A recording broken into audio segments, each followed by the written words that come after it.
Welcome to The Explainer. Today we're going to talk about something that's, well, kind of hidden, but it connects the oil fields in the Middle East directly to the cash in your pocket. It's this thing called the petrodollar system. And believe me, it's the engine that runs pretty much everything. So let's really dig into that question, right? Because the answer, well, it pulls back the curtain on how the world's most critical resource, oil, got tangled up with just one currency. And this setup, it shapes all of our lives, every single day. Okay, so to really get our heads around this whole thing, we've got to start with the really basic truth. Money. It's just a story. Seriously. It only has value because we all believe it has value. And the petrodollar? Well, that's just the newest and maybe the most powerful chapter in that story. Now, this whole chain of events that got us here, it didn't just pop up in the 1900s. Nope, we have to go way, way back. Centuries ago, actually, to an invention that completely changed the game and made war insanely expensive: gunpowder. And what's so wild about this is you can literally draw a straight line from the invention of cannons to modern-day national debt. All of a sudden, wars cost a fortune. Kings couldn't just pay for them out of pocket anymore. So they had to start borrowing from rich merchants, promising to pay them back with interest. And boom, just like that, the whole idea of public national debt is born. But what happens when you can't pay your debts back? Well, kings had a sneaky trick up their sleeves. They would debase their coins. Basically, they'd mix cheaper metals like copper in with the gold and silver. This quietly watered down the value of everyone's money, making it easier for the king to pay off what he owed.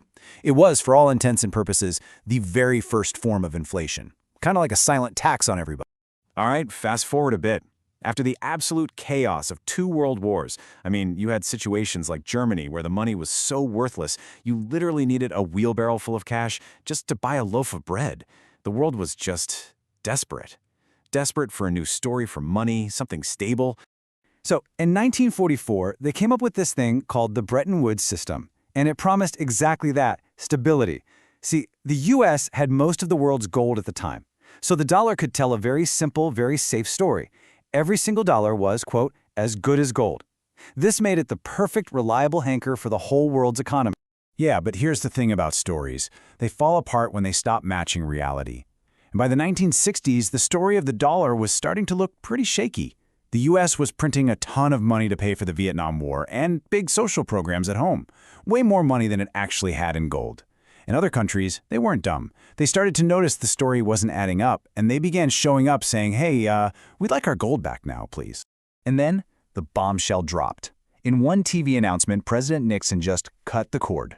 He severed the dollar's last tie to gold. He called it a temporary measure. But guess what? It's still in effect today. Just like that, overnight, the dollar's value wasn't tied to a pile of shiny metal anymore. It was based purely on faith. Faith in the U.S. government and its power. So, the gold story's over. The whole world's financial system is in total chaos. It needs a new anchor, and fast. And where does that new anchor come from? Well, it emerges from the chaos of a totally unexpected crisis, an energy crisis. Remember the gas lines of the 70s? That was 1973. OPEC countries suddenly cut oil exports, and prices just went through the roof. It sent these massive shockwaves through the global economy. But right in the middle of all that panic, the U.S. government saw a golden opportunity, and they made a secret deal, a deal that would completely reshape global money for the next half-century. And this is the absolute key to everything. The U.S. made a deal with Saudi Arabia. The terms were beautifully simple. The Saudis agreed to sell their oil only in U.S. dollars. In exchange for that, the U.S. would provide them with military protection. And just like that, gold was out and oil was in. Black gold became the new foundation for the dollar's global dominance. So this new system, it wasn't just about making trade easier. It actually created something that a lot of people call a global debt trap, or even a debt prison. And the US dollar, it became the warden. Let me show you how it works. Okay, so check out this cycle. It's kind of genius in a way. It works like this. Every single country needs oil to function, right?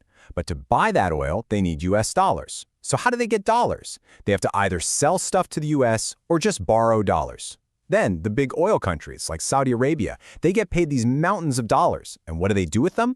They plow them right back into the U.S. economy, buying things like U.S. government debt. It's a perfect, self-sustaining loop. But here's where the trap springs shut.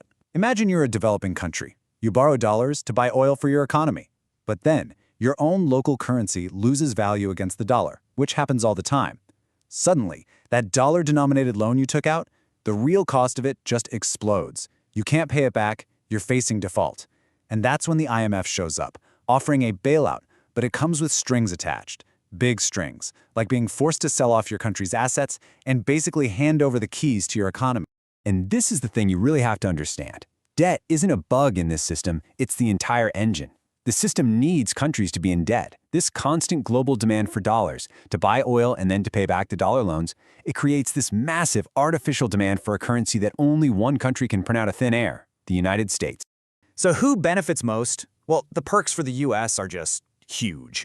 It means the US can run massive budget deficits because it knows the rest of the world has to buy its debt. This keeps interest rates in America low. It helps pay for the massive US military, which, surprise, surprise, is then used to protect the global oil shipping lanes. It completes the circle. And maybe the biggest perk of all, the US can print money and essentially export its inflation to the rest of the world, because everyone else is forced to hold on to those dollars. And if you're thinking, why doesn't someone just stop using the dollar? Well, history has a pretty clear and brutal answer for that.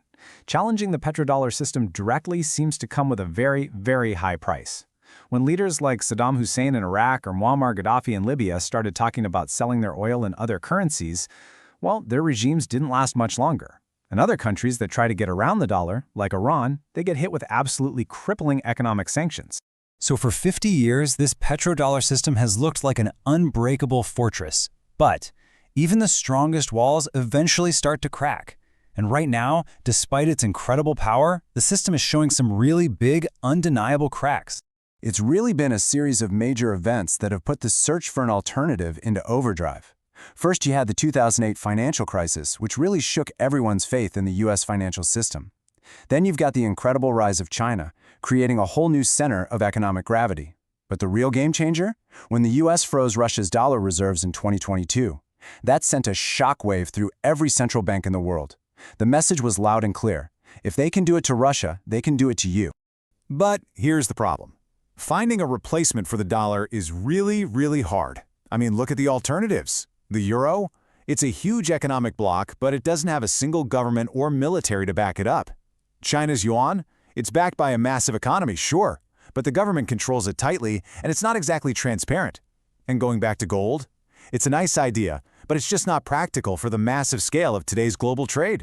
And that brings us to the ultimate trap, the big paradox. Everybody knows the system is flawed. It's built on a mountain of debt and backed by a military force. But the entire global financial house is built on a dollar foundation.